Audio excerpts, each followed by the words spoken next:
Our protagonist of the story died as a nobody, but fate gave him a second chance. Reborn into the body of a nobleman, he inherited a crumbling territory plagued by corruption, starvation, and enemies waiting to strike. Armed with the knowledge of his past life, he's building an army, industrializing his land, and forging a kingdom that will defy the odds. The manhwa starts with a doctor urgently calling out for assistance, instructing the team to place the patient on a ventilator. Meanwhile, Jan gasped, his chest heaving as his heart pounded erratically, on the verge of giving out. Jan, a dedicated industrial mechanical designer for the past 20 years, found himself teetering on the brink of life and death. His tireless work had yielded little more than disappointment and a pervasive loneliness. Now, his relentless drive had finally caught up with him, fracturing his mental health and leaving him in this precarious state. From the moment of his birth, Jan's life had been marked by tragedy. A car accident had claimed his parents, leaving him to navigate the world as an orphan. Despite his hardships, Jan pressed on, clinging to the hope that life would one day acknowledge his efforts and deem him successful. That day, however, never came. After graduating, he secured a low-paying job that barely kept him afloat for 2 decades. His personal life was just as bleak.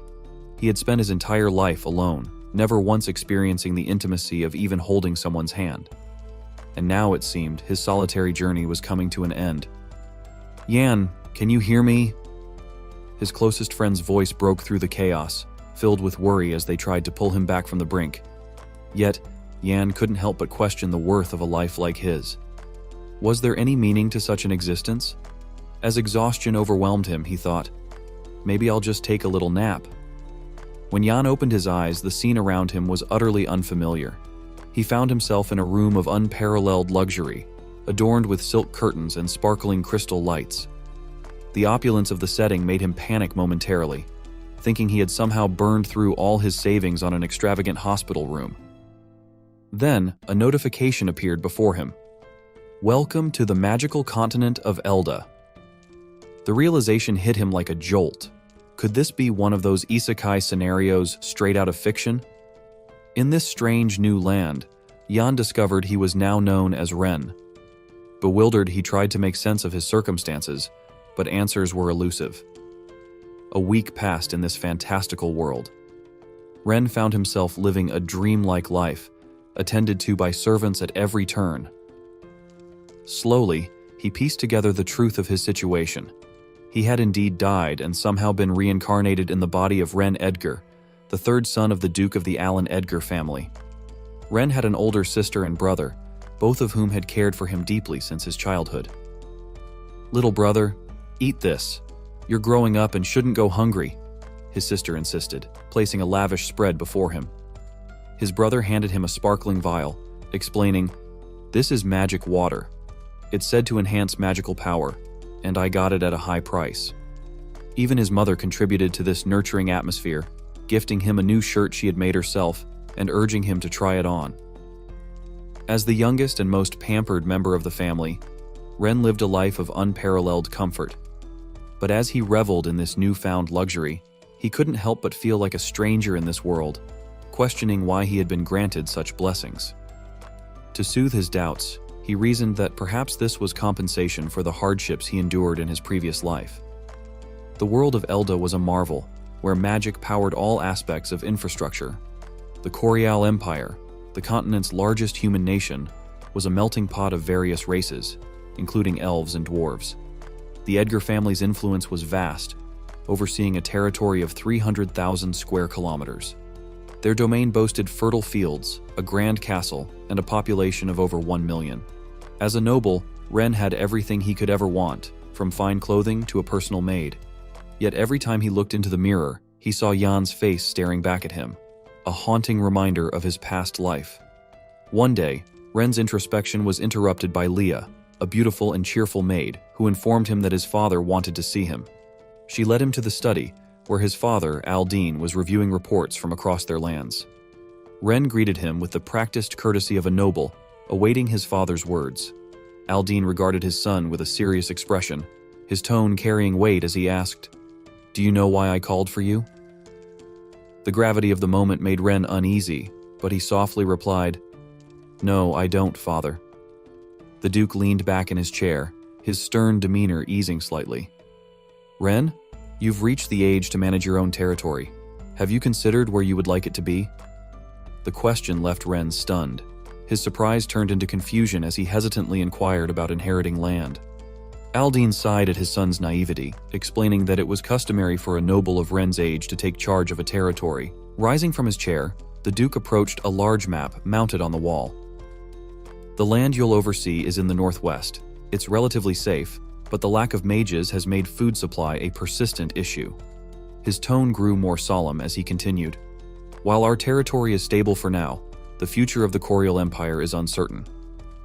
Ren silently agreed with his father's assessment. The royal family's decline and the decaying political system had led to a fractured empire. Lords constantly clashed, with hidden rivalries and schemes weaving a dangerous web of competition that only grew more tangled with time. Since his rebirth, Ren experienced care and affection he had never known before. This newfound love made him determined to protect those who genuinely cared for him. Observing his son deep in thought, Aldine grew concerned, questioning whether he was placing too much responsibility on Ren. In an attempt to ease the tension, he reassured his son that he wasn't alone. Aldine reminded Ren that he had his older brother, his sister, and his father to support him. Ren, however, appeared to have an idea. He looked at his father with a newfound determination. With a serious tone, he asked if solving the food supply issue would make their territory safer. Aldine smiled at Ren's enthusiasm, but viewed his son's approach as overly simplistic. He explained that resolving the food problem required more than passion. It demanded meticulous planning and gradual implementation. But Ren wasn't thinking simplistically. He was drawing from the accumulated knowledge of humanity, forged through countless industrial revolutions. With unwavering confidence, he boldly declared that he would take on the responsibility of addressing the food crisis. Ren's journey to his new domain began. Island City, the remote territory assigned to him, was a land rich in potential but fraught with challenges. To the north, it bordered the territory of Grand Duke Ryan, a sworn adversary. To the west lay the enigmatic lands of the elves, and to the south stretched the vast, uncharted ocean. The territory's strategic location had made it a frequent battleground, leaving its fertile lands barren, its population sparse, and its resources depleted. As the carriage carried him toward Island City, Ren immersed himself in the documents detailing his new domain. Leah, his loyal companion, watched him intently, concern etched on her face. Ren knew that revitalizing the territory required increasing its population, as a strong workforce was the backbone of any industrial revolution. He understood the enormity of the challenge but believed his efforts would succeed. Ren wasn't starting from scratch. Among his assets was a special skill granted to him by the system, Human Resource Scan. This ability allowed him to assess and identify talented individuals with ease. Having tested the skill on his family, Ren had established a clear understanding of the world's talent standards. His first priority upon arriving in Island City was clear: find extraordinary individuals who could aid in restoring the territory.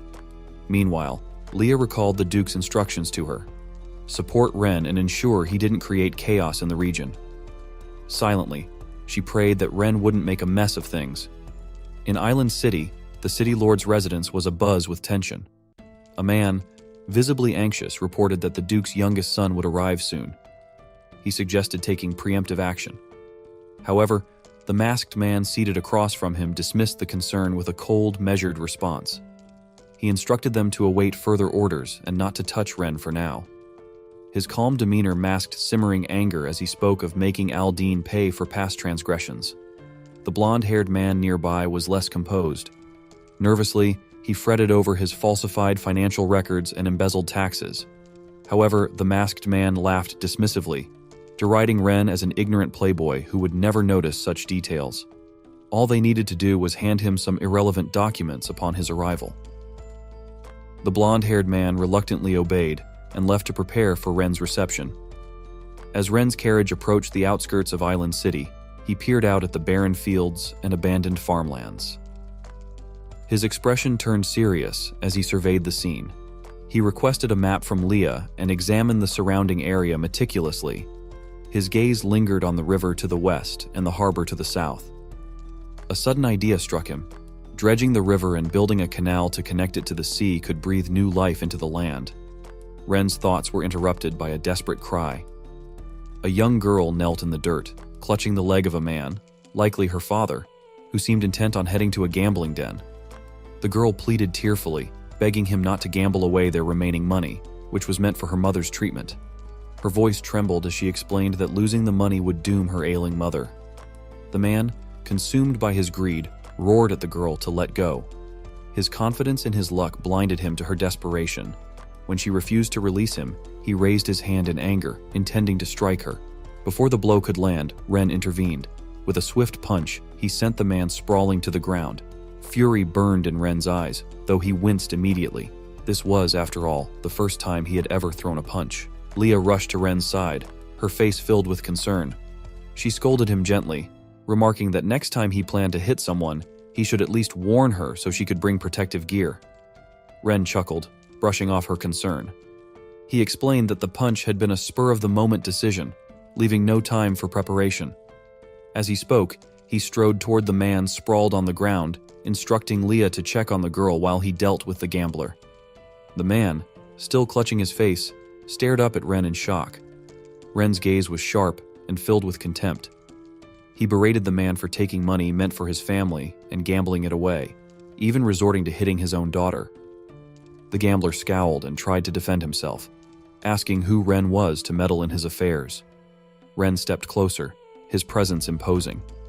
He warned the man that it didn't matter who he was. If he ever caught him near a gambling den again, the consequences would be severe. Ren's cold tone and threatening demeanor made the man pale with fear.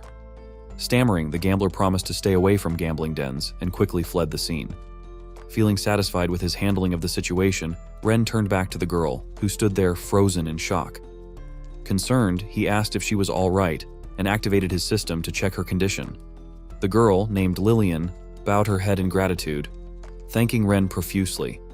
She explained how losing the money would have meant losing the chance to save her mother's life. As Ren studied the system screen, he was intrigued to see her stats. While most were ordinary, one unique attribute stood out: her potential in agriculture and harvesting. Recognizing this hidden talent, Ren decided on the spot to recruit her for his plans to restore the land. Ren smiled warmly at her, noting that she was likely heading into the city to find a doctor for her mother. He suggested she join his group, as they were also traveling there. Lillian hesitated, concerned about dirtying his carriage, but Ren reassured her with a calm smile. He explained that a carriage was just a vehicle, merely planks of wood pieced together. There was no such thing as clean or dirty when it came to transportation. Besides, he had a few questions for her. Suddenly, Ren's tone grew serious. He questioned why a gambling den existed in such a poverty-stricken area. He recalled the region's recent hardships. Last fall, soldiers sent by Grand Duke Ryan had attacked, leading to heavy casualties.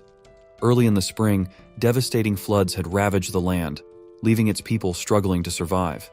The streets of Island City bore the scars of these events, with beggars lining the roads and despair visible everywhere. Walking through the ruined streets, Ren decided it was essential to conduct a full population census to assess the remaining productive workforce. First, however, he planned to visit the city lord's manor to review the reserve funds and determine what could be allocated for infrastructure improvements. Ren asked Lillian for the manor's location, but before she could answer, a shout interrupted their conversation. A blonde-haired man on horseback barreled down the street, shouting for people to move out of his way. The man seemed indifferent to the chaos he caused, his actions reckless and dangerous. Leah reacted swiftly, pulling Ren aside just in time to avoid the galloping horse.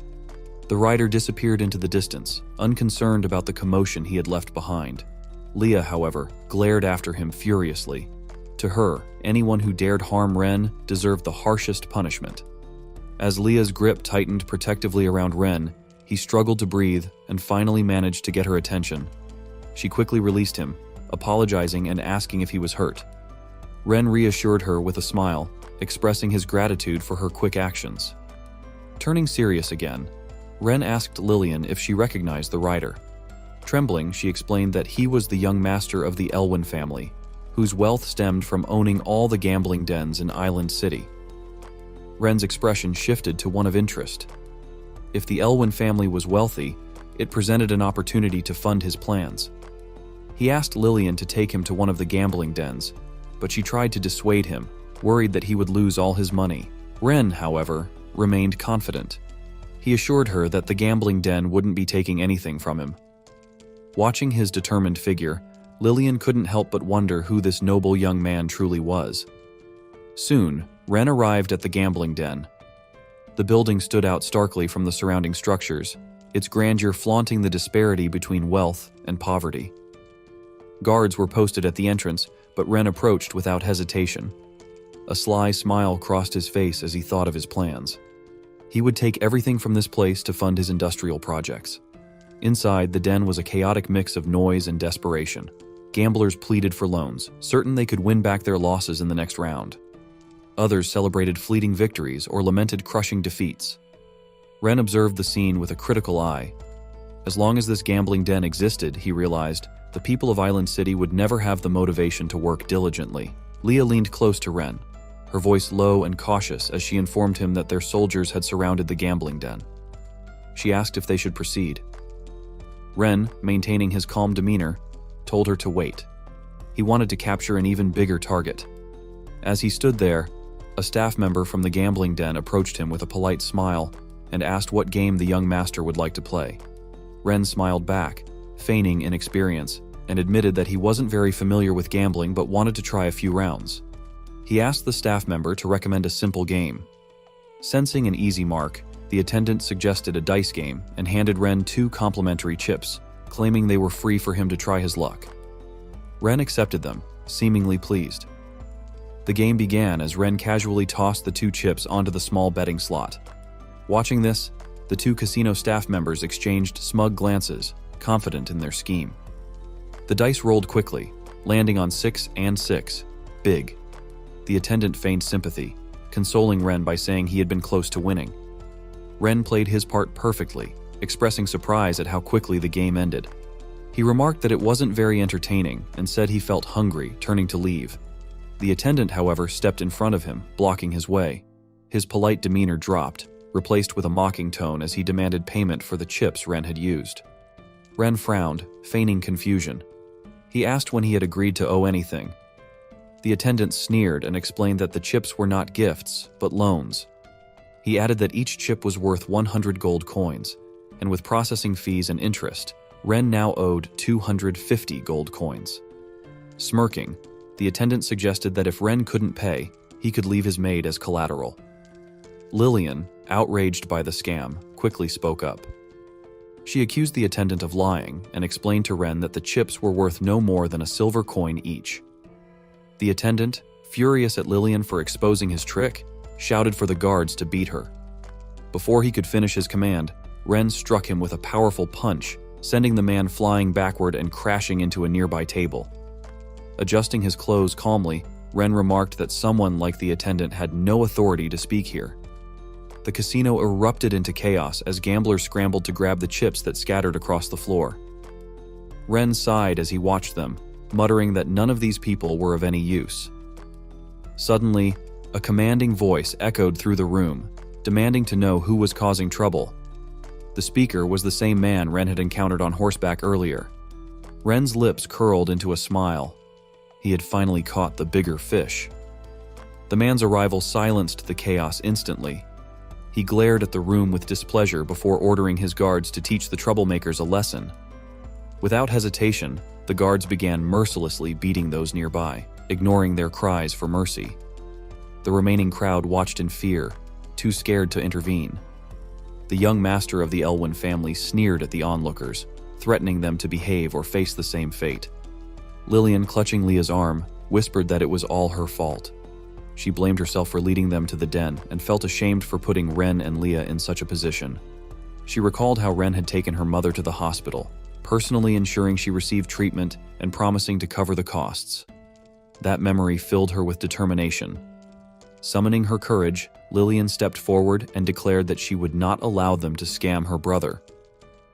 Her boldness caught everyone's attention, though most were too afraid to react. Murmurs spread through the crowd, questioning who she was and how she dared challenge someone like the young master of the Elwyn family.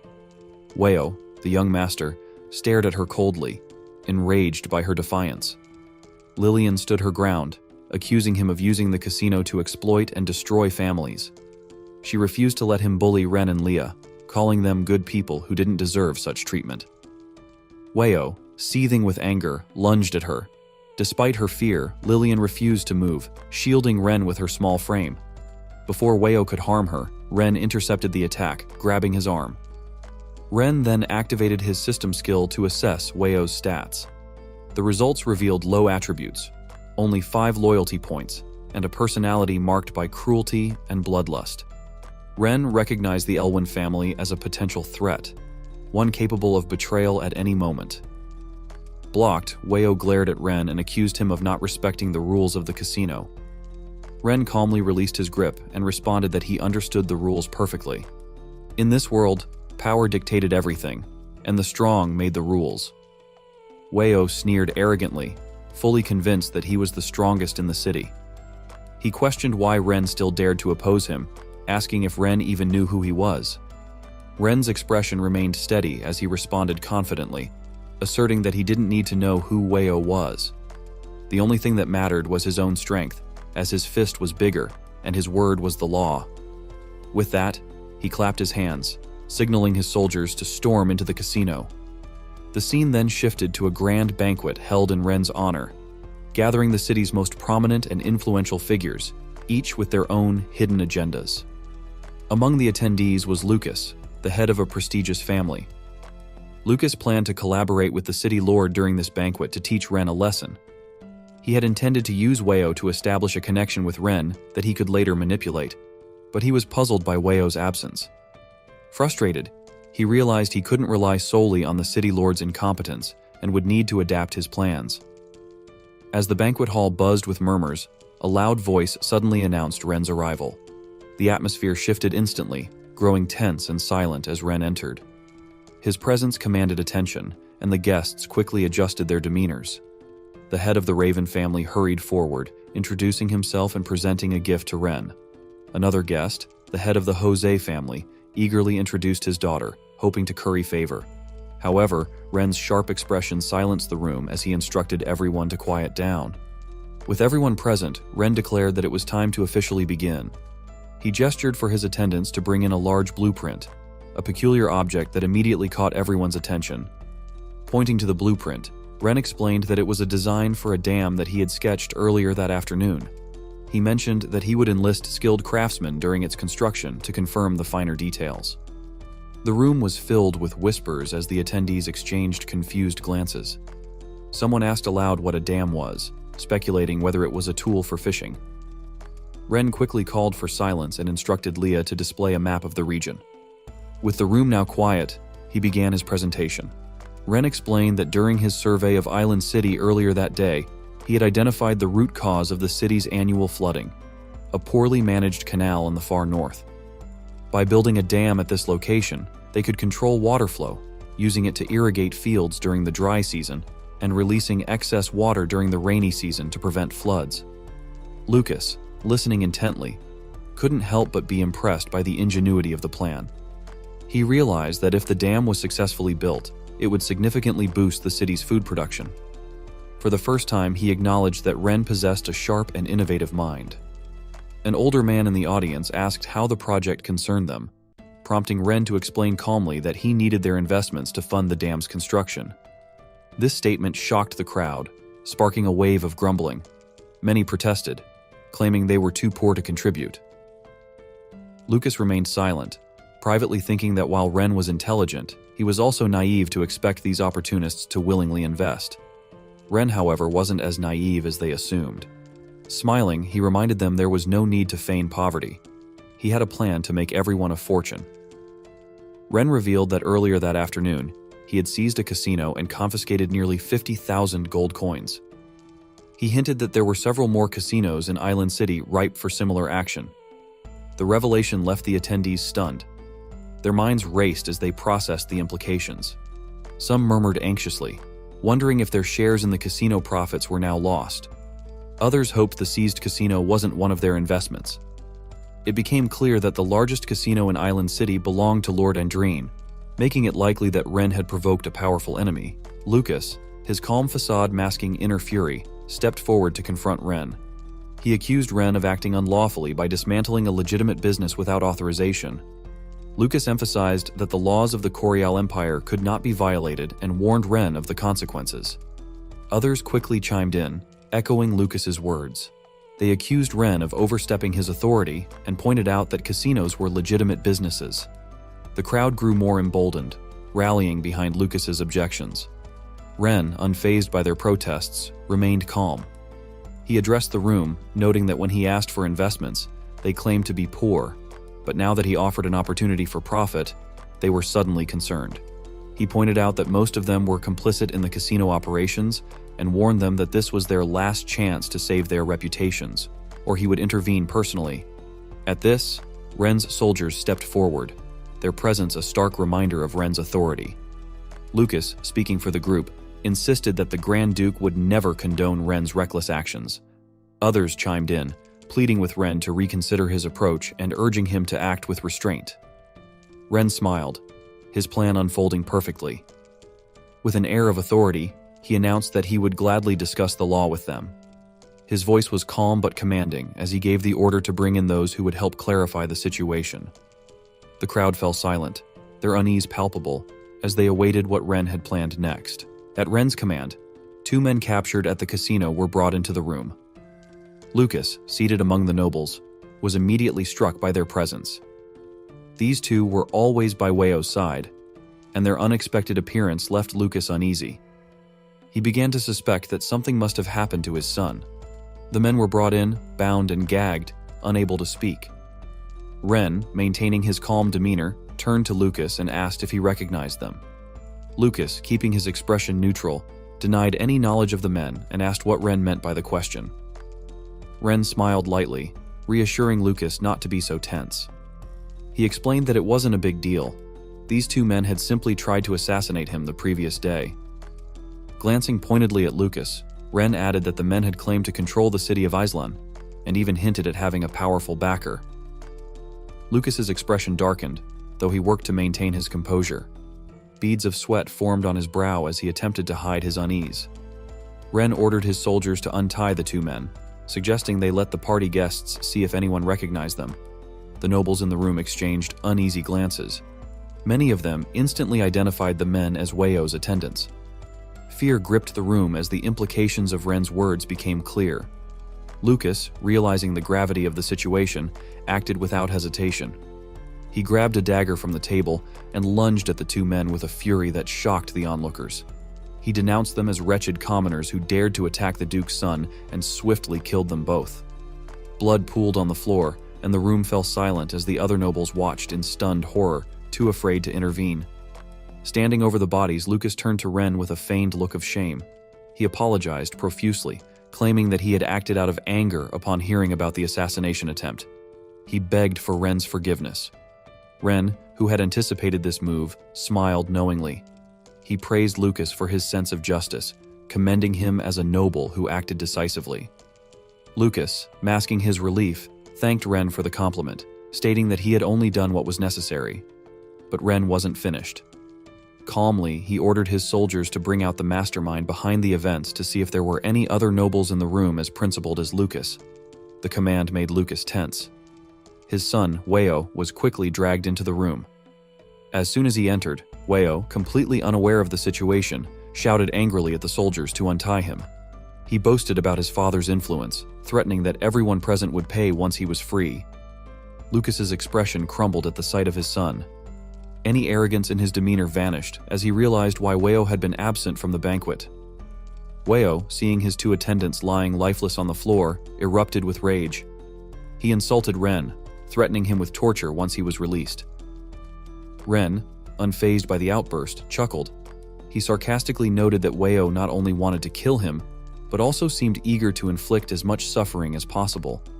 Weio continued his tirade, boasting that no one in Islan dared to oppose him, and that Ren's death was inevitable. Ren turned to Lucas, asking if he agreed with his son's claims. Weio, still oblivious to Ren's identity, laughed and mocked him further. Just as Weio was about to reveal Lucas's identity, his father cut him off sharply. Lucas, now desperate, scolded Weio, calling him a disobedient son. He ordered Weio to kneel before Ren, but when his son hesitated, Lucas forced him down. Falling to his knees alongside his son, Lucas pleaded for Ren's mercy. He begged for forgiveness, offering all his possessions in exchange for sparing Weio's life. It was only then that Weio realized his mistake. He recalled his father's instructions to befriend the Duke's son, and fear crept into his eyes as he finally understood Ren's true identity. Stammering, Weio apologized and swore never to act so foolishly again. Ren's expression remained cold as he told Weio that his soldiers and authority were proof enough of his status. Lucas joined in, swearing that the Elwyn family would serve Ren loyally and even offering to surrender all their illegally gained assets. Ren, unmoved, informed Lucas that he would accept his offer to turn over the assets. He assured him that if he complied, his family would remain safe.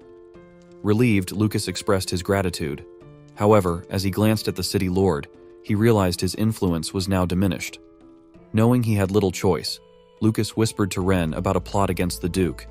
He revealed that Lord Eldry had been colluding with outside enemies to betray the city.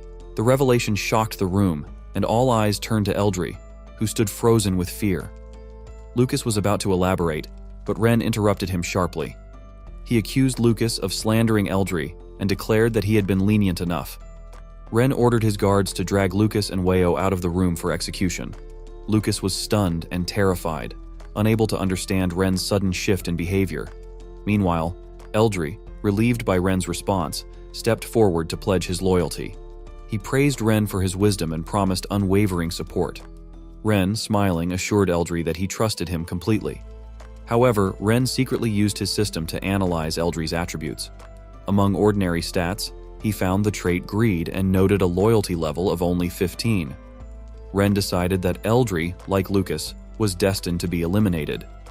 For now, however, he would use Eldry's resources to further his plans. After the banquet ended, Ren continued working late into the night. The nobles had contributed over 100,000 gold coins, an amount equivalent to 2 years of taxes collected from the city of Islan. Yet the sum didn't satisfy him.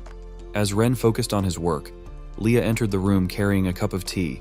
She placed it on the desk and observed the displeasure in his expression. Ren took the tea and commented bitterly, questioning whether Leah realized just how wealthy the nobles truly were. Leah didn't respond to his question. Instead, she brought up a more pressing concern. She asked what Ren planned to do about Lucas's revelation at the party. If the city lord, Eldry, truly intended to betray them, it would put Ren in grave danger. Ren reassured her, asking her to stay calm. He admitted that he was certain of Eldry's betrayal, but explained that it wasn't the right time to confront him.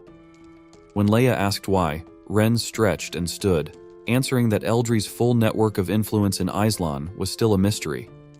Acting prematurely would only lead to unnecessary chaos. For now, it was best to let Eldry believe that Ren was an ignorant young lord, unaware of the threats surrounding him. The following morning, Eldry met with Guildmaster Malcolm at the Mages Guild. He handed Malcolm a piece of paper, and after reading it, the Guildmaster's face twisted with fury. Malcolm slammed the paper down, calling the situation absurd. Eldry, calm and calculating, asked him not to overreact. He dismissed Ren as a young and overeager noble desperate to prove himself to the Grand Duke. Malcolm, however, wasn't appeased. His irritation grew as he reminded Eldry that even the Grand Duke spoke respectfully to the Mages Guild. Eldry, satisfied with Malcolm's anger, inwardly celebrated. He believed Ren had handed him the perfect opportunity to win over the guild, something he previously lacked the means to accomplish. As Malcolm stormed off with the paper in hand, swearing to demand an explanation from Ren, Eldry silently rejoiced, confident that Ren would soon find himself isolated. Meanwhile, Ren was in his study, sketching plans for a hydraulic construction project. The work reminded him of the hardships he had endured in his previous life. Leah entered to inform him of an unexpected visitor. Guildmaster Malcolm had arrived and was demanding to see him. Surprised, Ren immediately made his way to the parlor to meet him. The moment Ren entered, Malcolm confronted him with anger. He slammed a recruitment notice onto the table, accusing Ren of insulting the Mages Guild. Ren, bewildered, asked for clarification. Malcolm pointed to the notice, which stated that no mages, the disabled, or the elderly would be hired for Ren's project. He demanded to know why Ren had issued such a notice. Ren examined the paper and calmly explained that it was related to the dam construction project. He saw no connection between the notice and any insult to the guild. Malcolm disagreed, accusing Ren of blatant provocation. He argued that by excluding mages, Ren was disrespecting the guild and its members. Ren was taken aback, surprised that mages were competing for manual labor jobs. Still fuming, Malcolm warned Ren that if no reasonable explanation was provided, all mages in the guild would refuse to serve him. Ren frowned and silently called out to his system to analyze Malcolm's stats. The system revealed Malcolm's loyalty level was 82, and his personality was described as inquisitive and straightforward. Ren concluded that Malcolm had been manipulated. Smiling, Ren patiently explained his reasoning. He outlined 3 key points. First, mages had limited mana and could only perform a small amount of work each day, making them unsuitable for large-scale construction. Second, their salaries were equivalent to those of 10 common laborers, making them cost-prohibitive. Third, as a noble, it was Ren's duty to prioritize the welfare of ordinary people who lacked the guild's support. Malcolm, however, remained unconvinced. He argued that magic was revered in their world, and those without magical talent deserved to be trampled beneath the feet of mages. Ren, irritated by this perspective, admitted that it might reflect reality, but firmly stated that he intended to change it. He declared that starting in Iceland, he would prove that mages were no different from ordinary humans. Malcolm, deeply insulted, issued an ultimatum. He demanded Ren retract his statement or face the consequences of angering the Mages Guild. Ren's expression turned cold as he reminded Malcolm to watch his tone. Leah, standing nearby, pressed a knife to Malcolm's throat, her eyes filled with menace. Malcolm froze in terror as Ren calmly pointed out that there was indeed a law allowing a noble's maid to execute someone for disrespect. Ren suggested testing the law with a small cut to see which side the court would favor. Trembling, Malcolm quickly apologized, admitting his mistake and begging for forgiveness.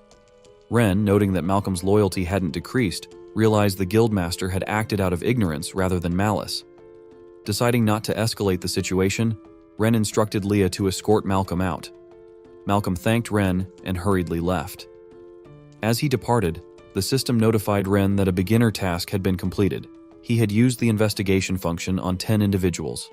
A reward was issued, and a new task appeared: train 5 characters with high stats. Pleased with his progress, Ren decided to review his rewards later. Outside the estate, Eldry waited for Malcolm. The moment he saw the guildmaster, he rushed over, feigning concern. He asked how the meeting had gone. Malcolm, still humiliated, sighed and admitted that Ren had refused to listen and had even thrown him out. Eldry, frustrated but quick to recover, devised another plan. He assured Malcolm that he had a solution, one that would not only make Ren change his mind, but also force him to revere the Mages Guild. After his initial plan failed, Eldry quickly devised another approach. He encouraged Malcolm to manipulate the townsfolk into refusing to work for Ren, believing that such resistance would force Ren to seek Malcolm's assistance. However, Malcolm immediately rejected the idea, pointing out that Ren had offered excellent working conditions that the townsfolk were unlikely to refuse. Undeterred, Eldry suggested a different strategy. He proposed that if those who worked for Ren were shown to be lazy and idle, Ren would eventually grow disillusioned with the commoners. Malcolm dismissed the suggestion, explaining that his dissatisfaction stemmed solely from Ren's refusal to hire mages, not from any grievance with the commoners. He was reluctant to act against Ren over such a matter. Eldry persisted, urging Malcolm to reconsider. He argued that the commoners' inherent laziness was the reason they were starving and struggling to survive. If the land couldn't yield crops, Eldry reasoned, why didn't they take initiative and hunt for food? He claimed that people as idle as the commoners could never genuinely work hard for Ren. Reluctantly, Malcolm agreed to give the plan a try. Meanwhile, Ren's recruitment notice was posted in the town center, quickly attracting a crowd. The townsfolk gathered to read the announcement, intrigued by the new lord's plans to build something and his call for workers. As they scanned the notice, they were stunned. The job offered an 8-hour workday from 9 a.m. to 5 p.m., 3 daily meals, and a wage of 10 coins per day. A young man in the crowd voiced his skepticism, questioning why the new lord was being so generous. Others shared his doubt, suspecting it might be a scam. Many recalled how nobles had deceived them in the past. Some argued that working under such terms could be dangerous, and might even cost them their lives. At that moment, Lillian stepped forward, her voice strong and determined. She defended Ren, stating that he had promised to improve everyone's lives. Her sincerity was met with laughter and ridicule. The crowd dismissed her words as naive, mocking her for trusting a noble. Even Lillian's father joined in, accusing her of being bewitched by Ren. Ignoring her father's remarks and the jeers of the townsfolk, Lillian announced her intention to register for the dam project. The recruiter, a young man overseeing the registration process, remained calm despite the crowd's skepticism. Turning to Lillian's father, he invited him to work on the dam, but stated that Lillian herself could not participate. Confused, Lillian demanded to know why she was being excluded, insisting she was healthy and capable. The recruiter explained that Ren had set strict rules prohibiting anyone under the age of 18 from working. He emphasized that hiring underage workers without Ren's approval would result in severe punishment. Handing Lillian's father a registration form, he reiterated the terms: 3 meals a day, an 8-hour workday, and a wage of 10 coins per day. If there were no further issues, he invited Lillian's father to sign the form and begin work the following day.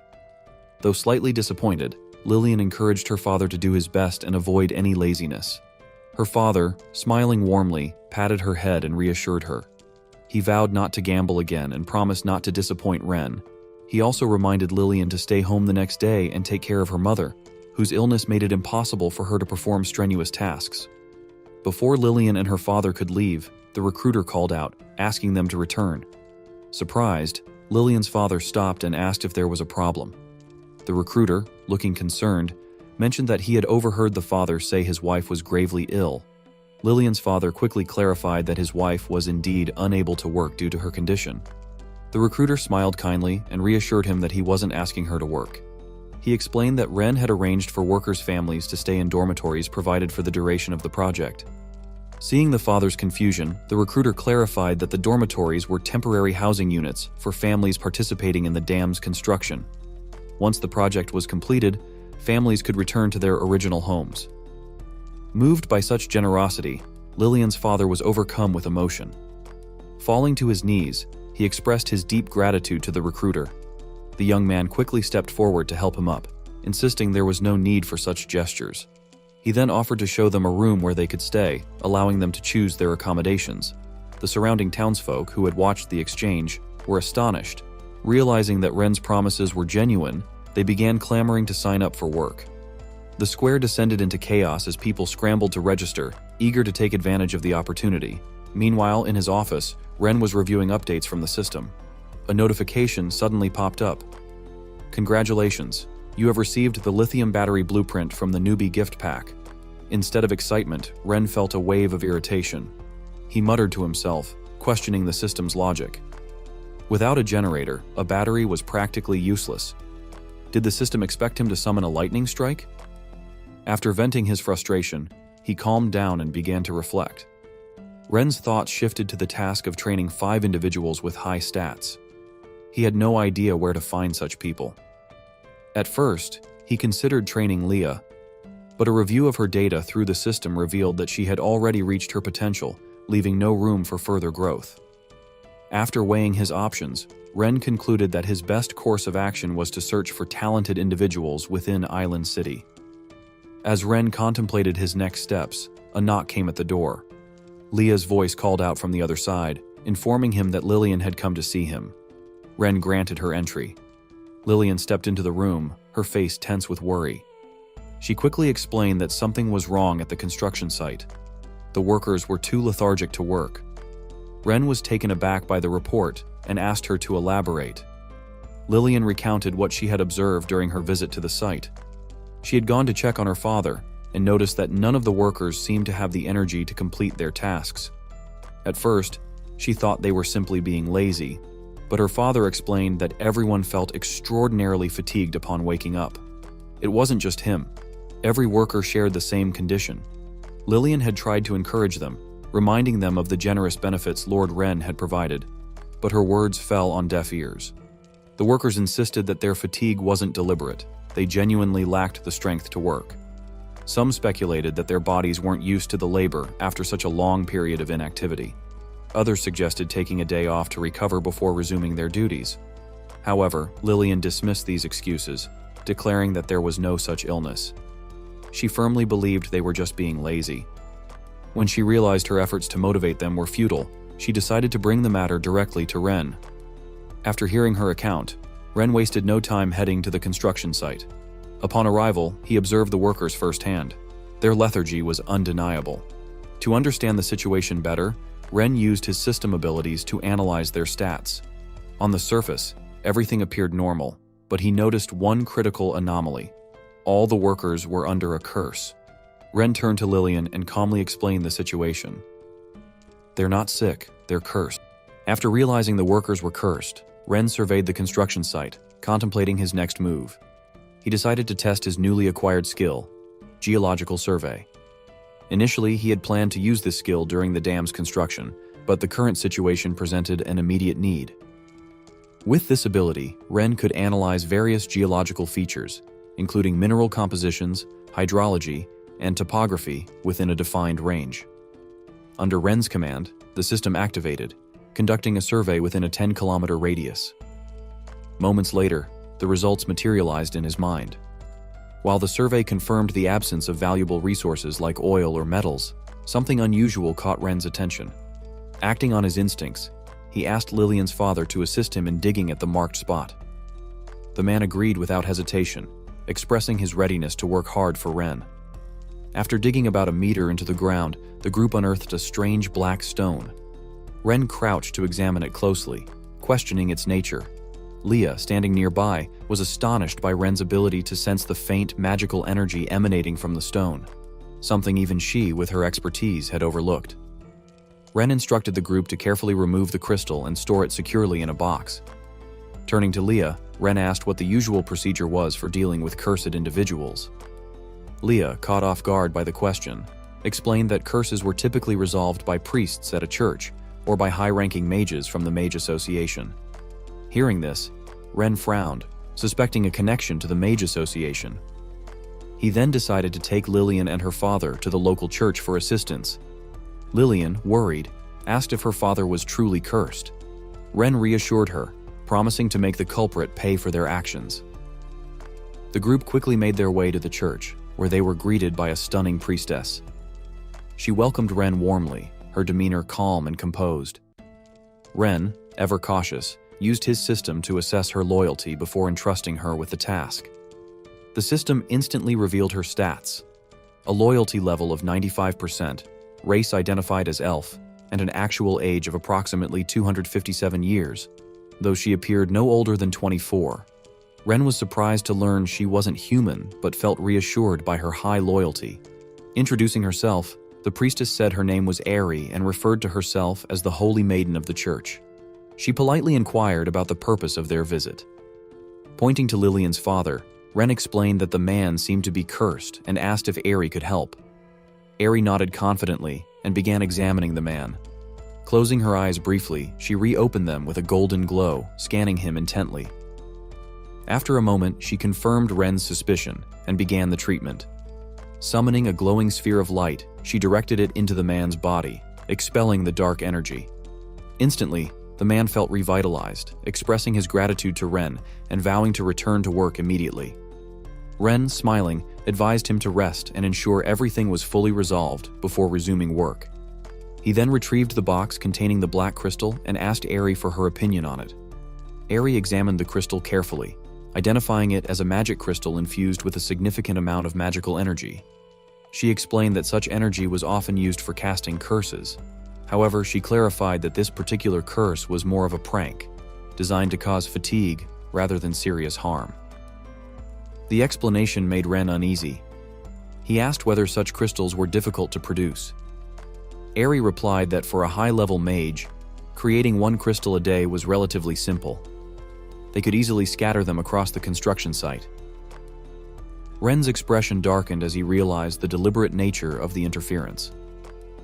Ari acknowledged Ren's project, praising its impact on reducing the number of people seeking aid from the church. Ren, now certain of the culprit's identity, resolved to take action. He asked Ari if it was possible to lift the curse over the entire construction site. Ari regretfully informed him that such a feat wasn't possible. Removing individual crystals daily would only slow the project's progress. Ren sighed, recognizing the need to address the root of the problem. Eri then mentioned someone who might be able to help but warned that this individual was eccentric. She provided an address, and Ren decided to investigate. Ren and Leah arrived at a large mansion, which Eri had identified as the home of Selena, the former president of the Mage Association. Approaching the door, Ren knocked firmly, his determination unwavering. Suddenly, Leah sensed danger and swiftly pulled Ren aside. Moments later, an explosion erupted from the upper floor of the mansion, sending smoke and debris into the air. Ren, startled, demanded to know what was happening. From the smoke, a stunning woman emerged, her voice filled with frustration. She cursed her failed experiment, vowing to succeed even if it meant blowing up the entirety of Island City. After entering the house, Ren calmly presented his request to Selena, explaining the issue and seeking her assistance. However, she refused outright, dismissing him curtly. She informed Ren that she was preoccupied with researching a new magical device and had no time to deal with his problems. Intrigued, Ren asked her to elaborate, questioning if she meant something like a magic wand. Selena sneered at the suggestion, mocking his limited understanding. Leah, her demeanor icy, immediately intervened, warning Selena to watch her tone when addressing young Master Ren. Annoyed by Leah's reprimand, Selena turned her gaze toward her and commented on Leah's impressive magical power. With a sly smile, Selena suggested that Leah stay as her assistant. In return, Selena promised to assist Ren once her research succeeded. Sparks of lightning crackled around Selena as she displayed her power. Leah, unflinching, prepared to retaliate, her voice sharp as she offered to teach Selena some manners. Sensing the rising tension, Ren stepped between them, urging Leah to stand down. He reminded her that they were here for help, not to start a fight. Turning to Selena's cluttered workspace, Ren asked if she had created the items scattered across the table. He wanted to know if they were magical devices. Selena's eyes gleamed with pride as she confirmed his observation. She clarified, however, that everything on the table was a failed product. She explained that she was trying to create a magical device capable of sealing the lightning element magic within her body. Ren was astonished. He marveled at the concept, equating it to storing electrical energy. Selena confirmed his interpretation and mentioned that the earlier explosion was due to her devices failing to withstand her power. Dismissing him again, she said she needed to rest and continue her research. Ren paused, deep in thought, before making an offer. He told Selena that if he could help her create the device she needed, she would have to assist him with his issues regarding the Mages Guild. Selena, skeptical and irritated, brushed him off, claiming her research was far too complex for someone like him to solve. Remaining composed, Ren assured her he was serious. He promised to help her create the magical device, asking for her support in return. Intrigued but doubtful, Selena finally agreed, setting a condition. If Ren succeeded, she would not only deal with Malcolm, but also ensure the Mages Guild obeyed his every command. However, if he failed, she wouldn't hesitate to punish him. Without wasting time, Ren asked Selena to prepare the required materials. Using the blueprint provided by the system, he guided her in assembling a lithium battery pack consisting of 8 large batteries linked together. Despite their efforts, Ren felt nervous. They lacked a reliable power source to test the device, as a hydraulic generator wasn't available. They had no choice but to rely on Selena's magic as a substitute. Selena, following Ren's instructions, assembled the components but remained skeptical. She reminded him that most materials couldn't handle her magical power and warned that the device might explode. Ren, unfazed, handed her the wires and reassured her. He explained that the battery pack had a capacity of approximately 185 watt-hours and urged her to channel her energy into it. Reluctantly, Selena began discharging her magic. To her astonishment, the device absorbed her energy without any issues. Curious, she increased the output, yet the battery remained stable. Selena, shocked, demanded to know why the device hadn't exploded. Ren smirked and taunted her, suggesting that her magical power wasn't as impressive as she thought. Infuriated, Selena unleashed her full strength. Even at maximum output, the battery pack held steady, showing no signs of damage. Selena was left speechless at how much power the device could contain and how effortlessly Ren had built it. Ren, satisfied, stepped forward to check the charge level. The battery was at 87% capacity. Internally, he marveled at Selina's strength. She had charged nearly the entire pack, enough to power an electric car for over 3,000 kilometers. Ren's confidence grew as he turned to Selina and declared his plans to revolutionize the Mages Guild. He referred to them as potential power banks and explained his vision for their magical abilities. Selina, intrigued, asked if Ren himself could use lightning magic. Ren didn't deny it. Instead, he claimed he could make everyone in Island City capable of wielding magic. Selina was skeptical, pointing out that magic couldn't simply be learned by anyone. Ren, however, remained composed. He hinted at possessing a magical device even more powerful than the battery pack and promised to show her a world where magic was accessible to all if she agreed to help him. Selina, both baffled and curious, couldn't imagine such a possibility, but decided to continue working with him. The next day at the Mages Guild, Malcolm was leisurely reading a book, confident that Ren would soon come begging for his help. His calm was interrupted by Selina's sudden arrival. Seeing her enter, Malcolm froze in shock. The former president of the Mages Guild was the last person he expected to see. Stammering, he greeted her cautiously, wondering why she had come. Selina's voice rose in anger as she confronted Malcolm, accusing him of daring to challenge the authority of the Grand Duke's household. Her words carried a sharp edge as she questioned whether he was planning a rebellion. Malcolm, visibly shaken, stammered nervously, denying any such intentions. He assured Selina that he would never harbor such dangerous thoughts. Unconvinced, Selina grabbed Malcolm by the collar, her patience visibly wearing thin. She demanded the truth, insisting he confess what he had done at Ren's construction site. Malcolm, trembling, quickly relented. He admitted to summoning all the mages from the guild and inciting their anger by claiming that young Master Ren had disrespected them. He confessed to instructing the mages to craft curse-infused crystals and using teleportation magic to plant them underground at the construction site. This scheme was meant to cause the workers to feel fatigued, hoping Ren would blame them for laziness. Malcolm's goal was to force Ren to apologize and seek closer cooperation with the Mages Guild. Selina listened with a mix of disbelief and frustration. Shaking her head, she called Malcolm a fool and pointed out that he had been manipulated. When Malcolm, still confused, asked who had used him, Selina dismissed his question. Instead, she ordered him to recall every mage involved in the sabotage immediately. Malcolm nodded hastily and rushed off to follow her command. Once Malcolm was gone, Selina pulled out a talisman to contact Ren. She informed him that she had resolved the issue with the Mages Guild. Through the talisman, Ren expressed his gratitude, thanking her for her assistance. Selina, curious, asked if he needed her help dealing with Eldry, offering to make him disappear without a trace. Ren quickly declined, waving his hand reflexively, even though she couldn't see him. He explained that Eldry wasn't a significant concern and that he still needed him to lure out a bigger threat. Accepting Ren's decision, Selina agreed not to interfere. Her tone shifted to excitement as she brought up the new inventions Ren had mentioned earlier. She pressed him for details, asking when they would be ready and insisting he call her when he began working on them.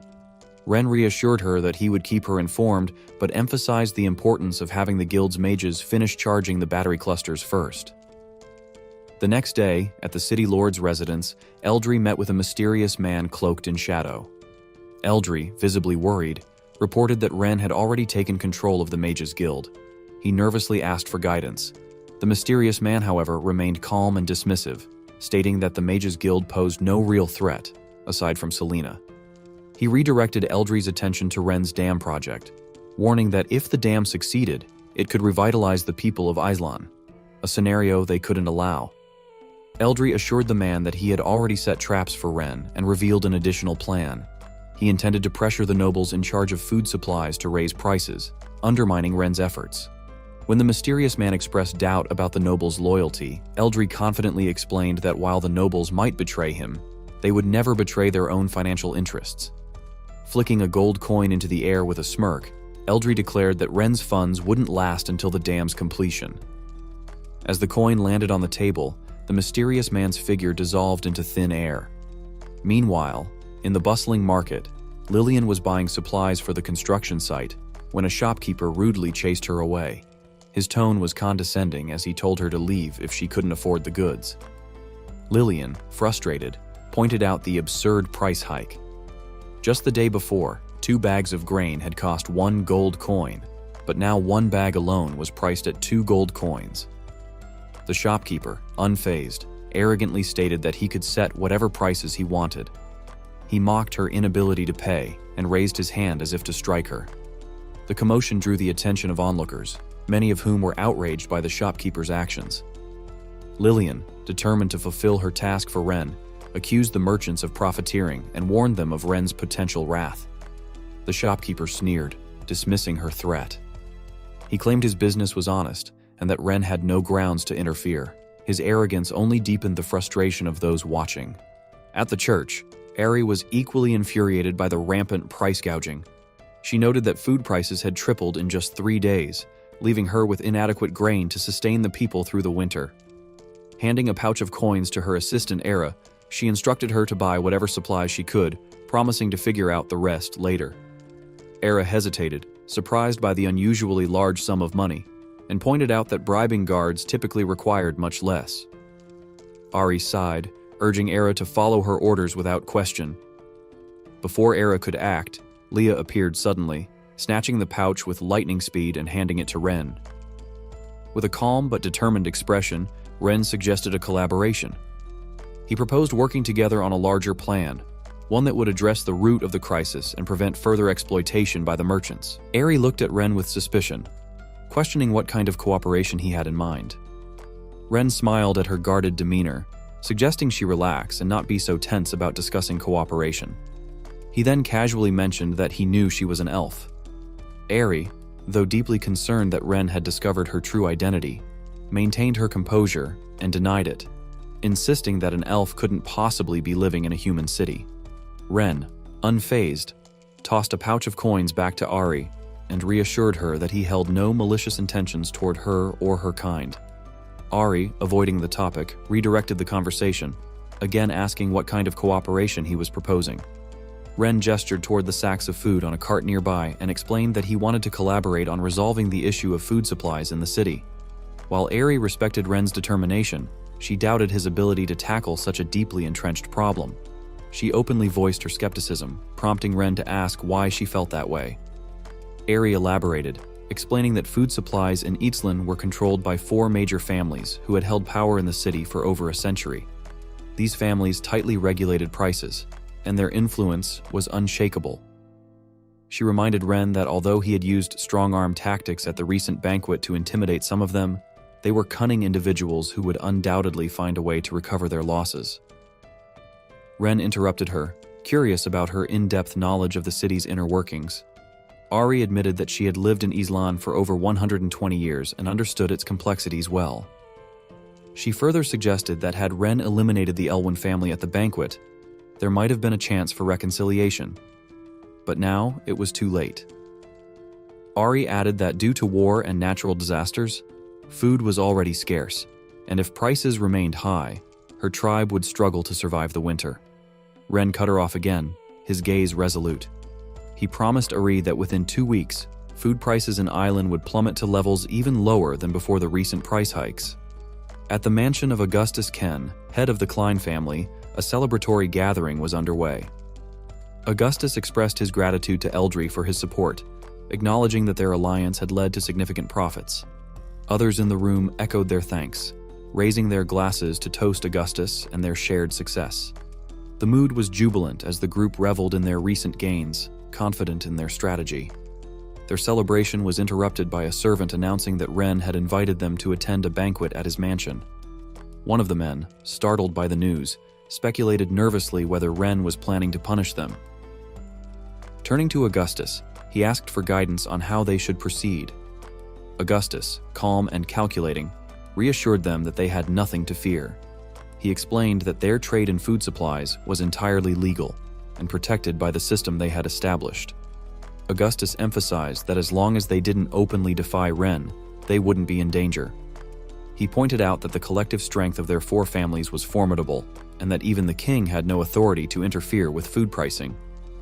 With this reasoning, the group relaxed, agreeing that their position was secure. Augustus suggested that if Ren attempted to pressure them, they could make a token gesture by slightly lowering prices, perhaps by 5 copper coins, However, he warned them sternly that any betrayal would result in severe consequences. With their confidence restored, Augustus encouraged the group to prepare for the banquet. Despite their initial surprise at his insistence on changing into old, tattered clothes, they followed his lead. At Ren's mansion, a servant informed him that Augustus and the invited guests had arrived. Ren instructed the servant to invite them in and ensure the kitchen prepared the food. When Augustus and the others entered, Ren immediately noticed their deliberate attempts to appear impoverished, their once lavish clothing replaced with ragged attire. Amused, he thought to himself how poorly they played their roles. Maintaining his composure, Ren greeted them with mock surprise. He commented on how unexpected it was to see the nobleman who controlled Elan's food supply looking so destitute. Augustus quickly responded, praising Ren's projects and claiming that they, too, wanted to contribute to the greater good. Another man chimed in, explaining that under Augustus's leadership, they had not only donated money to Ren's initiatives, but also sold food from their warehouses at the lowest possible prices, even taking a loss to help the citizens. Leah, observing their shameless behavior, felt nothing but disdain. Their blatant lies and attempts to deceive Ren did not surprise her. Ren, however, played along, thanking them for their understanding and claiming to be deeply moved by their support. He explained that he had invited them to discuss the grain trade plan. Before Ren could continue, Augustus interrupted, asserting that they understood Ren's financial difficulties. He reiterated that at the current price of 2 gold coins per sack of food, they were already selling at a loss. The others nodded in agreement, backing Augustus's claim. Ren smiled and clarified his intent. He proposed raising the price of food in Island to 4 gold coins per sack starting the next day. His statement left the nobles baffled. Augustus, confused, questioned whether Ren truly intended to increase prices. Ren confirmed with a calm yet commanding tone, explaining that not only would the price rise to 4 gold coins, but he would also take a 30% commission on all sales. When Ren announced that the price of grain would increase to 4 gold coins per sack, with a 30% commission going to him, Augustus was visibly confused. He questioned whether Ren had misspoken, unsure if he had heard correctly. Ren didn't repeat himself, instead calmly reminding Augustus about the 30% commission he would be taking. Hearing this, Augustus and the other nobles quickly exchanged delighted glances. Initially, they had underestimated Ren, thinking him to be just an inexperienced young lord. Now, they believed he was a cunning businessman like themselves. They viewed Ren as someone who understood their interests and figured that with his backing, their business ventures would thrive. Regret filled them for not realizing his shrewdness earlier. They could have aligned with him much sooner. Augustus, while excited by Ren's statement, knew they couldn't act rashly. Without official documentation, raising prices too high could cause chaos, potentially harming their interests. With this in mind, Augustus voiced his concerns, politely thanking Ren for his understanding and asking when an official announcement would be issued. Ren, prepared for this, instructed Leah to hand him a document. With a cheerful tone, he informed them that he had already written and stamped the official notice with his family seal, and it would be posted after their meal. As the conversation continued, Ren reminded the nobles that from now on, they would follow his instructions, urging them to learn from the consequences the Elwyn family had suffered. Augustus eagerly assured him that they wouldn't disappoint. After the banquet, the nobles gathered once again at Augustus's residence. Ren's unexpected approach had left them bewildered. They debated whether to report this new development to Eldry, noting how strange it was for Ren to increase prices rather than lower them. Some suspected he was motivated purely by greed. Augustus, however, dismissed their doubts, calling it a golden opportunity. He reminded them that if too many people learned of their scheme, their profits would shrink. He assured them that Ren was merely a child using benefits to draw them in and urged them to keep the price hike a secret. A vast fortune was within their grasp, and only a fool would let such an opportunity slip away. Despite Augustus's confidence, one cautious noble expressed unease. He admitted that in all his years, he had never encountered such a lucrative opportunity, which made him wary. Nonetheless, he pledged to follow Augustus's lead, bowing deeply as a show of loyalty. The others quickly followed suit, swearing their allegiance to Augustus.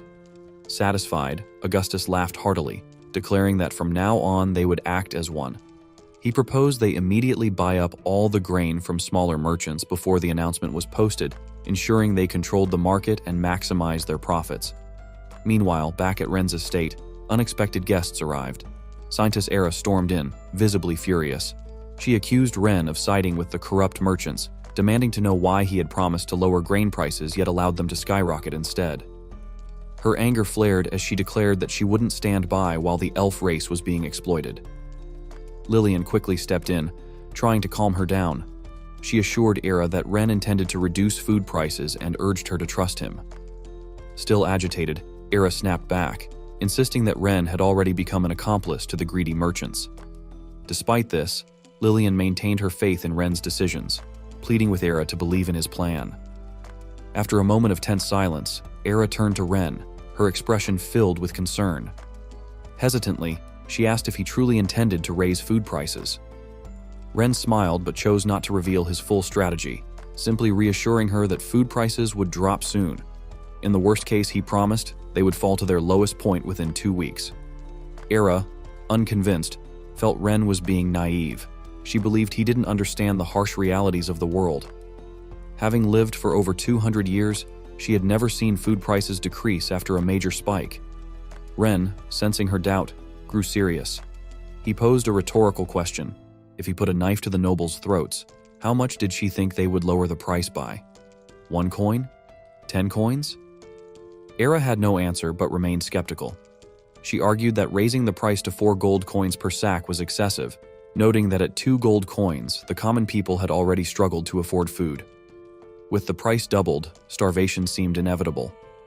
Ren maintained his calm demeanor, explaining that whether the price was 2 or 4 gold coins, the people would starve either way. The only difference was the timing. He then declared that simply lowering the price by a few coins would be meaningless. His goal wasn't charity, it was to completely ruin the merchants and strip them of their fortunes. 7 days passed, during which Ren focused on teaching Selena about the creation and functionality of lithium batteries. Selena, fascinated by the device's complexity, was thoroughly engrossed in the lessons. Their session was interrupted by Leah's sudden appearance, announcing that Saintess Era had come to visit once again. Over the past few days, Era had visited frequently, prompting Ren to wonder if she had too much free time on her hands. Selena, equally curious, asked Ren why he had deliberately raised food prices. By now, grain prices in the city had soared to nearly 7 gold coins per sack. Ren, surprised by how quickly prices had risen, didn't have time to answer as Era burst into the room. She immediately scolded him, exclaiming that not only the common people but even some nobles could no longer afford food. She demanded to know if he realized how bad the situation had become. Remaining calm, Ren asked Leah how many days had passed since the price increase. Leah quickly responded, confirming that it had been 7 days. Hearing this, Ren smiled, declaring that it was time to deal with the merchants. Era, still frustrated, demanded that Ren stop speaking in vague terms and explain himself. She warned him that if he didn't, the elf tribe would soon cut ties with him. Ren finally responded, explaining that he hadn't shared the full details of his plan earlier because he feared it might disrupt things and raise suspicions among the nobles. Now, with everything in place, he was ready to explain. Ren revealed that the announcement setting a minimum food price of 4 gold coins per sack had been in effect for 7 days. He then posed a question to Era, asking what she thought Ailing City lacked the most right now. After a moment of thought, she replied that there didn't seem to be a shortage of anything. Ren smiled knowingly at her answer and calmly responded, "What the city lacks are merchants who sell grain." Thanks for watching, everyone. Don't forget to like, subscribe, and I'll see you in the next one.